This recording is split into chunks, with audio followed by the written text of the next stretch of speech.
ಮಿತ್ರರೇ, ನಾನು ಸಂದೀಪ್ ತೋಟಗಾರಿಕೆ ತಜ್ಞ. ಬನ್ನಿ, ಇಂದಿನ ವಿಡಿಯೋದಲ್ಲಿ ದಾಳಿಂಬ್ರೆಯಲ್ಲಿ ನಾವು ಇವಾಗ 37 ಡೇಸ್ ಆಗಿದೆ ಈ ಪ್ಲಾಟ್ನ ಬಂದು. ಇದಕ್ಕೆ ಸ್ಪ್ರೇ ಯಾವ್ದು ತಗೊಳ್ಬೇಕು, ಯಾವ ತರ ನಾವು ಆ ತಕ್ಕಂತೆ ಹೂಗ್ ತಕ್ಕಂತೆ ನಾವು ಸ್ಪ್ರೇ ತಗೊಳ್ಬೇಕು, ಅದ್ರ ಬಗ್ಗೆ ನಾವು ತಿಳಿಯೋಣ. ಮಿತ್ರರೇ, ಇದ್ರಲ್ಲಿ ಏನು ಇವಾಗ ಒಂದು 37 ದಿನ ಐತೆ. ಇದರಲ್ಲಿ ಇನ್ನ ಒಂದು 10% ಫ್ಲವರ್ ಮಾತ್ರ ಓಪನ್ ಆಗ್ತಾ ಇದೆ. ಇನ್ನ ಸಾಕಷ್ಟು ಫ್ಲವರ್ ಏನಿದೆ ಬಡ್ ಸ್ಟೇಜ್. ಇದು ನೋಡಿ, ಇನ್ನ ಈ ಪೆಟಲ್ಸ್ ಓಪನ್ ಆದ್ಮೇಲೆ ಜೇನುಳ ಬರೋ ಅವಶ್ಯಕತೆ ಇರುತ್ತೆ. ಈ ಸ್ಟೇಜ್ ನಲ್ಲಿ ಇದು ನಾಳೆ ನಾಡ್ದು ಓಪನ್ ಆಗುತ್ತೆ. ಇದಕ್ಕೇನು ಜೇನುಳ ಇನ್ನ ಬೇಕಾಗಿರಲ್ಲ. ಅದು ಯಾವಾಗ ಪೂರ್ಣ ಪ್ರಮಾಣದಲ್ಲಿ ಈ ತರ ಓಪನ್ ಆಗುತ್ತೋ, ಈ ತರ ಓಪನ್ ಆದಾಗ ನಮಗೆ ಜೇನುಳ ಬರೋ ಅವಶ್ಯಕತೆ ತುಂಬಾ ಇರುತ್ತೆ.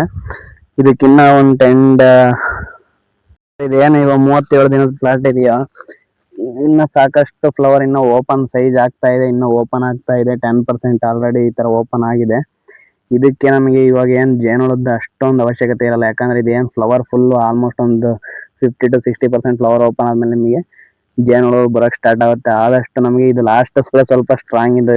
ಈ 2 ದಿನದ ಹಿಂದೆ ಅಂದ್ರೆ ಒಂದು 34ನೇ ದಿನ 35ನೇ ದಿನನೇ ಟ್ರಿಪ್ಸ್ ಏನು ಕೆರಿಬಾರ್ದು ಅಂತ ಹೇಳ್ಬಿಟ್ಟು ಇದಕ್ಕೆ ನಾವು ಕಾಂಬಿನೇಷನ್ ಆಗಿ ಯಾವ್ದಪ್ಪ ಇದು ಮಾರ್ಷಲ್ ಬರುತ್ತಲ್ಲ, ಆತಂಕ ಅಂತ ದನಕ ಕಂಪ್ನಿದು ಕಾರ್ಬೋಸಲ್ಫಾನ್ ಮತ್ತೆ ಅದ್ರ ಜೊತೆಗೆ ಇಮಿಡಾ ಅಂದ್ರೆ ಇಮ್ಡಾಕ್ಲೋಪ್ರಿಡ್ ಅದನ್ನ ನಾವು ಕಾಂಬಿನೇಷನ್ ಮಾಡಿದ್ವಿ. ಯಾಕಂದ್ರೆ ಈ ಲಾಸ್ಟ್ ಸ್ಪ್ರೇ ಸ್ವಲ್ಪ ಸ್ಟ್ರಾಂಗ್ ಆಗಿದ್ರೆ ನಿಮಗೆ ಟ್ರಿಪ್ಸ್ ಸ್ವಲ್ಪ ಅವಾಯ್ಡ್ ಆಗುತ್ತೆ ಲಾಂಗ್ ಇದುವರೆಗೂ. ನಮಗೆ ಆಮೇಲೆ ಇವೇನ್ ಫ್ಲವರ್ಗಳು ಓಪನ್ ಆಗುತ್ತೋ ಆ ಟೈಮ್ ಈ ತರ ಇದೇನಿದು ಈ ತರ ಒಂದು 10% ಫ್ಲವರ್ ನಮಗೆ ಫೀಮೇಲ್ ಫ್ಲವರ್ ಏನಿದೆ ಇದು ಇವೆಲ್ಲ ಓಪನ್ ಆಗ್ತಾ ಇದಾವೆ.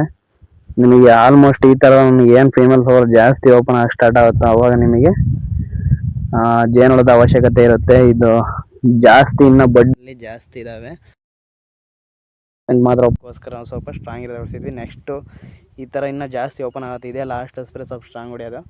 ನೆಕ್ಸ್ಟ್ ಬಂದ್ಬಿಟ್ಟು ಜೇನುಳಕ್ಕೆ ಎಫೆಕ್ಟ್ ಆಗದಿಲ್ದಂಥ ಸ್ಪ್ರೇಗಳು ತಗೊಳ್ಬೇಕಾಗುತ್ತೆ. ಅವು ಯಾವ್ಯಾವ ಅಂದರೆ ಈ ಡೆಲಿಗೇಟ್ ಬರುತ್ತೆ ಫಸ್ಟು, ಮತ್ತೆ ಡೆಲಿಗೇಟ್ ಬಿಟ್ಟರೆ ಈ PI ಬ್ರೊಫ್ರೈ ಅಂತ ಬರುತ್ತೆ, ಬಿಟ್ಟರೆ ಮೂಮೆಂಟೋ ಎನರ್ಜಿ ಅದು ಕೂಡ ನಾವು ಸ್ಪ್ರೇ ತಗೊಳ್ಬೋದು. ಈ ತರ ನಾವು ಲಾಸ್ಟ್ ಸ್ಪ್ರೇ ಮಾಡಿದ್ವಲ್ಲ ಟ್ರಿಪ್ಸಿಗೆ, ಅದರಲ್ಲೇ ನಾವು ಕೆಲವೊಂದು ನ್ಯೂಟ್ರಿಯೆಂಟ್ ಕೂಡ ತಗೊಂಡಿದ್ವಿ. ಯಾಕಂದ್ರೆ ಮೊಗ್ಗು ಸ್ವಲ್ಪ ಸೈಜ್ ಬರಲಿ ಅಂತ. ಅದರಲ್ಲಿ ನ್ಯೂಟ್ರಿಯೆಂಟ್ ಬಂದ್ಬಿಟ್ಟು ಮತ್ತೆ ಮೊಗ್ಗು ನಮಗೆ ಉದುರಬಾರ್ದು. ಅದಕ್ಕೆ ಏನೇನು ಕಾಂಬಿನೇಷನ್ ತಗೊಂಡಿದ್ವಿ ಅಂದ್ರೆ ಈ ನ್ಯೂಟ್ರಿಮೆಕ್ಸ್ ಕಂಪ್ನಿದು ಕ್ಯಾಲ್ಸಿ ಜಿಂಕ್ ಅಂತ ಬರುತ್ತೆ. ಅದ್ರಲ್ಲಿ ನಮಗೆ ಕ್ಯಾಲ್ಸಿಯಂ ಬಂದ್ಬಿಟ್ಟು ಈ ತೊಟ್ಟು ಕ್ಲೀನಾಗಿ ಬಿಗಿಯಾಗಿ ಹಿಡಿಯಂಗ್ ಮಾಡುತ್ತೆ, ಈ ಫ್ಲವರ್ ಡ್ರಾಪ್ ಆಗಲ್ಲ. ಮತ್ತೆ ಈ ಬೋರಾನ್ ಬಂದ್ಬಿಟ್ಟು ಇದ್ರೊಳಗಡೆ ಇರೋ ಪೋಲಾನ್ ಅಂದ್ರೆ ಇದು ನೋಡಿ ಇದು ಇದೆವಲ್ಲ, ಈ ಪೋಲಾನ್ಗಳು ನಮಗೆ ಜಾಸ್ತಿ ವಯಬಿಲಿಟಿ ಇರುತ್ತೆ. ಅಂದ್ರೆ ಚೆನ್ನಾಗಿ ಕ್ರಾಸ್ ಹಾಕಿ ಇದು ಸ್ಟ್ರಾಂಗ್ ಇರಬೇಕು. ಅದು ಬೋರಾನ್ ಬಂದ್ಬಿಟ್ಟು ಇದನ್ನ ಸ್ಟ್ರಾಂಗ್ ಮಾಡುತ್ತೆ. ಕ್ಯಾಲ್ಸಿಯಂ ಬಂದ್ಬಿಟ್ಟು ಈ ಫ್ಲವರ್ ಉದುರೋದಿಲ್ಲಂಗೆ ತೊಟ್ಟು ಬಿಗಿ ಇಟ್ಕೊಳ್ಳುತ್ತೆ.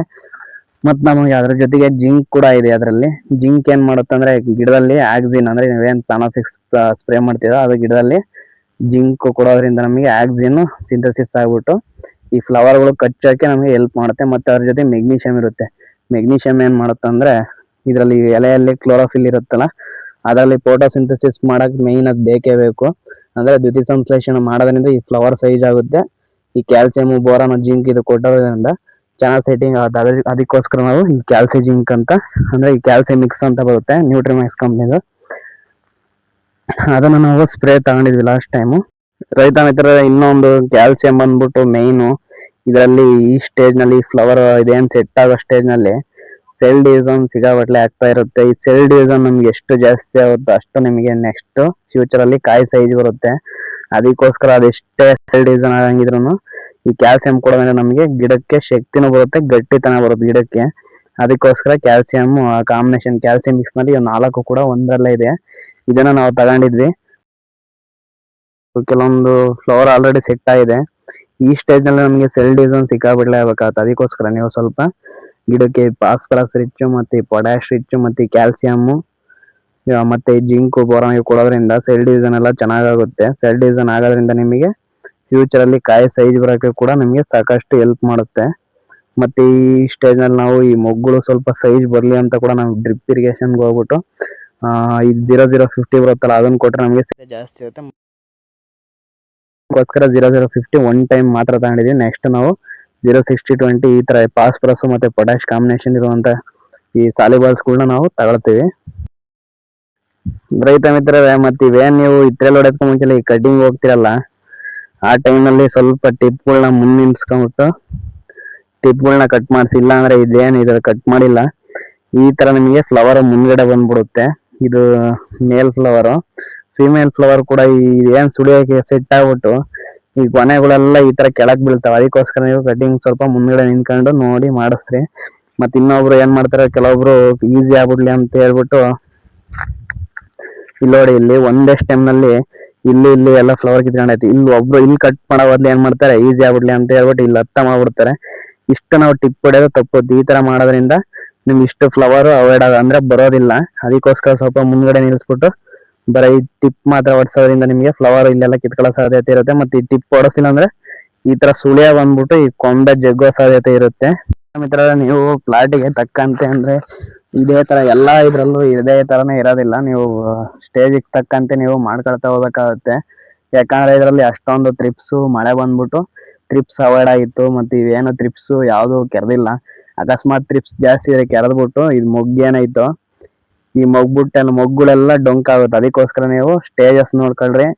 ಈ ಫ್ಲವರ್ ಓಪನ್ ಆದ್ಮೇಲೆ ನೀವು ಯಾವ್ದೇ ತರದ ಆರ್ಶ್ ಕೆಮಿಕಲ್ಸ್ ಅಂದ್ರೆ ಈ ಜೇನೊಳಕ್ಕೆ ಎಫೆಕ್ಟ್ ಆಗೋ ಕೆಮಿಕಲ್ಸ್ ಯಾವ ಅಂದ್ರೆ ಈ ಕ್ಲೋರಿಪರಿಪಸ್, ಈ ಅಸಿಪೇಟು ಇವನ್ನೆಲ್ಲ ಮಾಡ್ತಾ ಇರ್ತಾರೆ. ಈ ಮಾರ್ಷಲ್ ಇವನ್ನೆಲ್ಲ ಮಾಡ್ಬೇಕು ಹೋಗ್ಬೇಡಿ. ಇವೆಲ್ಲ ಓಪನ್ ಜಾಸ್ತಿ ಯಾವಾಗ ಆಗುತ್ತೋ ಆ ಟೈಮ್ ನೀವು ಇವನ್ನೆಲ್ಲ ಅವಾಯ್ಡ್ ಮಾಡ್ಬಿಟ್ಟು ಸ್ವಲ್ಪ ಸೇಫ್ಟಿ ಕೆಮಿಕಲ್ ಯಾವ ಅಂದ್ರೆ ಈ ಡೆಲಿಗೇಟ್, ಬ್ರೊಫ್ರೈ, PI ಕಂಪ್ನಿದು ಈ ತರ ಕೆಮಿಕಲ್ ಮತ್ತೆ ಮೂವ್ಮೆಂಟ್ ಎನರ್ಜಿ ಈ ತರ ಕೆಮಿಕಲ್ ನೀವು ಮಾಡ್ಕೊಳ್ಳೋದ್ರಿಂದ ನಿಮಗೆ ಸ್ವಲ್ಪ ಈ ಜೇನುಳಗಳು ಬರ್ತಾವೆ, ಜೇನುಳಕ್ಕೆ ಎಫೆಕ್ಟ್ ಆಗಲ್ಲ. ಮತ್ತೆ ಈ ಟೈಮ್ ನೀವು ಸ್ವಲ್ಪ ಈ ಹನಿ ಅಟ್ರಾಕ್ಟರ್ ಅಂತ ಬರ್ತಾವ ಮಾರ್ಕೆಟ್ ನಲ್ಲಿ, ಅಥವಾ ನೀವು ಜೇನುಳ ಬರೋಕ್ಕೋಸ್ಕರ ನೀವು ಈ ಕಬ್ನಲ್ಲಿ ಅಥವಾ ಬೆಲ್ಲ, ಚಕ್ಕೆ, ಈ ಏಲಕ್ಕಿ ಅವೆಲ್ಲ ಇರ್ತಾವಲ್ಲ ಅವನ್ನೆಲ್ಲ ಚೆನ್ನಾಗಿ ಪಾಕ ಮಾಡ್ಬಿಟ್ಟು ಅದನ್ನ ಮಿಕ್ಸ್ ಮಾಡ್ಕೊಂಡು ಸ್ಪ್ರೇ ಮಾಡೋದ್ರಿಂದ ಜೇನುಳ ಬರೋಕೆ ಸ್ಟಾರ್ಟ್ ಆಗುತ್ತೆ.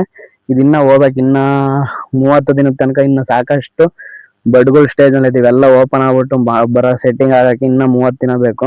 ರೈತ ಮಿತ್ರರೇ, ಇವೇನ್ ಸೆಟ್ಟಿಂಗ್ ಆಗುತ್ತಲ್ಲ, ಸೆಟ್ಟಿಂಗ್ ಆಗ ಸ್ಟೇಜ್ ನಲ್ಲಿ ಫ್ಲವರ್ ಆಗ್ಬಿಟ್ಟು ಸೆಟ್ಟಿಂಗ್ ಹೂವ ಜೇನ್ ಆಡಿದ್ಮೇಲೆ ಇದೇನ್ ಈ ಪೆಟಲ್ಸ್ ಕಾಣಿಸುತ್ತಲ್ಲ, ಇದು ಈ ಕೆಂಪ್ ಅಂದಿದ್ದು ಒಣಗ್ಬಿಟ್ಟು ಕೆಳಗ್ ಬಿದ್ಬಿಟ್ಟು ಇದು ಕಾಯಿ ಸೈಜ್ ಆಗುತ್ತೆ. ಅವ ನಿಮಗೆ ಸೆಟ್ಟಿಂಗ್ ಆಯ್ತೆ ಅಂತ ಅರ್ಥ. ನಿಮ್ಗೆ ಯಾವಾಗ ಫ್ಲವರ್ ಈ ಸೆಟ್ಟಿಂಗ್ ಆಗುತ್ತೋ ಸೆಟ್ಟಿಂಗ್ ಆದ್ಮೇಲೆ ನೀವು ಈ ಸಾಕಷ್ಟು ಈ ಸೆಲ್ ಡಿವಿಷನ್ ನಿಮಗೆ ಜಾಸ್ತಿ ಆಗ್ಬೇಕು. ಸೆಲ್ ಡಿವಿಷನ್ ನಿಮ್ಗೆ ಎಷ್ಟಾಗುತ್ತೋ ಅಷ್ಟು ನಿಮಗೆ ಕಾಯಿ ನೆಕ್ಸ್ಟ್ ಫ್ಯೂಚರ್ ಅಲ್ಲಿ ಸೈಜ್ ತಗೊಳುತ್ತೆ. ಅದಕ್ಕೋಸ್ಕರ ನೀವೇನ್ ಮಾಡ್ಬೇಕಾಗತ್ತಂದ್ರೆ ಈಗ ಒಂದು CN, ಬೋರಾನು ಮತ್ತೆ 1305 ಇವೆಲ್ಲ ಕಾಂಬಿನೇಷನ್ ಅಲ್ಲಿ ಅಂದ್ರೆ ಪರ್ ಎಕ್ಕರ್ 2.5 kg CN ಒಂದ್ 2 kg, ಒಂದ್ 2.5 kg 1305 ಮತ್ತೆ ಬೋರಾನ್ ಒಂದ್ 1/4 kg ಲೆಕ್ಕಾಚಾರದಾಗೆ ನೀವು ಕಂಟಿನ್ಯೂಸ್ ಒಂದ್ 3 ಸತಿ ಬಿಟ್ಬಿಟ್ರೆ ಸೈಡ್ ಡಿಸೈನ್ ಎಲ್ಲ ಸಿಕ್ಕಾಬಿಟ್ಟು ಚೆನ್ನಾಗಾಗ್ಬಿಟ್ಟು ನಿಮ್ಗೆ ನೆಕ್ಸ್ಟ್ ಸೆಟ್ಟಿಂಗ್ ಆದ್ಮೇಲೆ ಸೈಜ್ ಬರೋಕೆ ಸಾಧ್ಯತೆ ಫುಲ್ ತುಂಬಾ ಚೆನ್ನಾಗಿರುತ್ತೆ. ಯಾಕಂದ್ರೆ ಎಷ್ಟು ಸೈಡ್ ಡಿಸೈನ್ ಈ ಸ್ಟೇಜ್ ಅಲ್ಲಿ ಆಗುತ್ತೋ ಅದು ನಿಮ್ಗೆ ನೆಕ್ಸ್ಟ್ ಫ್ಯೂಚರ್ ಅಲ್ಲಿ ಕಾಯಿ ಸೈಜ್ ನ ಡಿಸೈಡ್ ಮಾಡುತ್ತೆ. ಸರಿನಾ? ಅದಕ್ಕೋಸ್ಕರ ನೀವು ಈ ಕ್ಯಾಲ್ಸಿಯಂ ಮತ್ತೆ ಈ ಪೊಟ್ಯಾಶ್ಗಳನ್ನ ಜಾಸ್ತಿ ಕೊಟ್ಟಷ್ಟು ಸೆಲ್ ಡಿಸೈನ್ ಜಾಸ್ತಿ ಆಗುತ್ತೆ.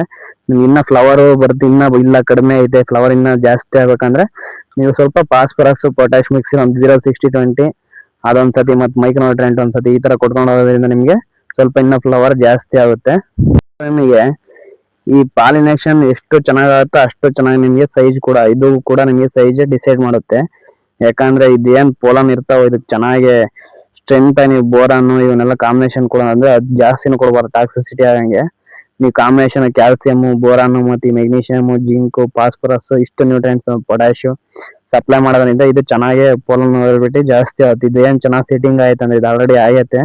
ಯಾಕಂದ್ರೆ ಇದು ಪೆಟಲ್ಸ್ ನೋಡಿ ಒಣಗಿ ಬೀಳ್ತಾ ಇದೆ. ಈ ಸ್ಟೇಜ್ ಅಲ್ಲಿ ನಿಮ್ಗೆ ಎಷ್ಟು ಪಾಲಿನೇಷನ್ ಜೇನುಳ ಎಷ್ಟು ಆಡುತ್ತೋ ಅಷ್ಟು ನಿಮಗೆ ಸೈಜ್ ನೆಕ್ಸ್ಟ್ ಫ್ಯೂಚರ್ ಅಲ್ಲಿ ಡಿಸೈಡ್ ಮಾಡುತ್ತೆ.